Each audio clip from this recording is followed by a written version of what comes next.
My name is Yosser D'Avanzo, and let me just start off by saying, never trust EasyVid. EasyVid, it sucks. Alright, let's talk a little bit about my term project. Alright, so we got this thing going on with a GUI, right? The main gist of the term project is that I'm going to be using a snake robot to make people more familiar with robots, make it more intuitive to work with them and more fun. So one of the main problems that we have in the lab is hooking up the robot to one of its control boxes. So luckily here with the GUI I get full access to controlling that. I can instantly hook it up to whatever control box it is that I want. They're all named based on a number because, you know, why not? Another aspect of the program is color tracking. The color here is selected RGB, and that's just simple stuff. The base pose. Now this is where it starts getting a little more interesting. The snake needs to be in a stable position for most of this code to work, so in order to keep it safe, I installed this where you can select which safety measures you want to have, whether it'll be a stationary, straight, coiled, and then you just click on base pose and it sends the snake to that position. Start video gives you a live feedback of the snake from the head module.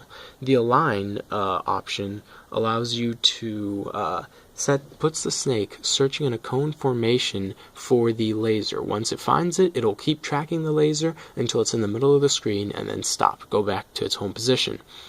Funk. Now this is one of my favorite ones. When you're bobbing your head and you're doing fun stuff and like you're enjoying your music, well, imagine if you had a laser on your head, so let's say on your glasses or on your headphones, that bobs along with how you bob your head.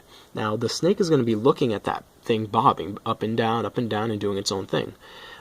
It'll then keep track of that pattern and later on go back and extrapolate what the beats per minute of the song you were listening to was, and then the snake itself will begin performing, bobbing its head at the same beats per minute as your song, as you were.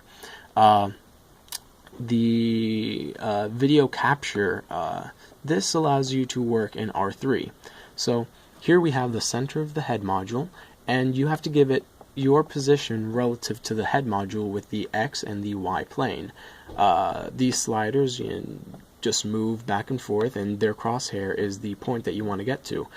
You can click capture for a regular picture that gets saved on your computer with a timestamp, or you could select video and give the video some duration in seconds.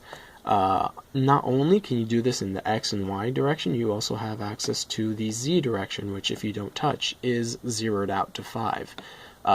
Otherwise you can get it to point up, point down, and that gives you full access to R3. Over here we have the modules that do the main bulkage of the term project. So if you want to lift, let's say module 1, module 2, 3, whatever, so that you can get a better video or better capture specifically, or simply to make it easier to work with the robot, this gives you direct control over those modules. So the orientation is actually very specific to how module 1 is in control of the Y direction of the snake, module 2 is in control of the Z direction, module 3 is controlled again by the Y direction. From there on out, base makes it hard to select which module is in control. And well, that's my GUI. That is the main hub for my project.